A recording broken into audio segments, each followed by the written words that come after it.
വിശുദ്ധ മത്തായി എഴുതിയ സുവിശേഷം 27 അധ്യായം 57 മുതൽ 66 വരെയുള്ള വാക്യങ്ങൾ.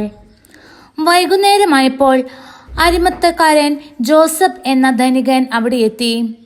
അവനും യേശുവിന് ശിഷ്യപ്പെട്ടിരുന്നു.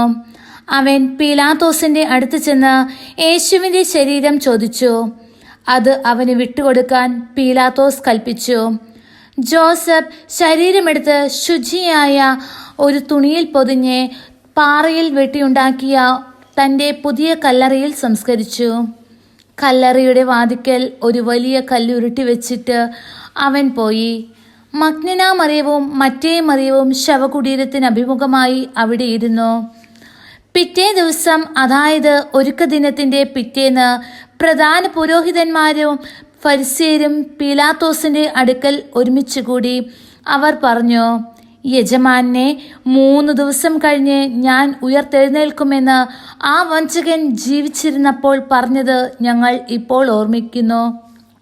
അതിനാൽ 3 ദിവസം വരെ ശവകുടീരത്തിന് കാവലേർപ്പെടുത്താൻ ആജ്ഞാപിക്കുക.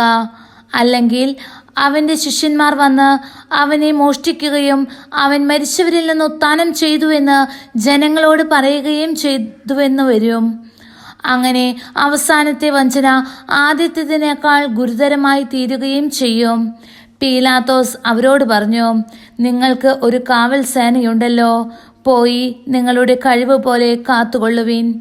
അവർ പോയി കല്ലിന് മുദ്ര വെച്ച് കാവൽക്കാരെ നിർത്തി കല്ലറ ഭദ്രമാക്കി.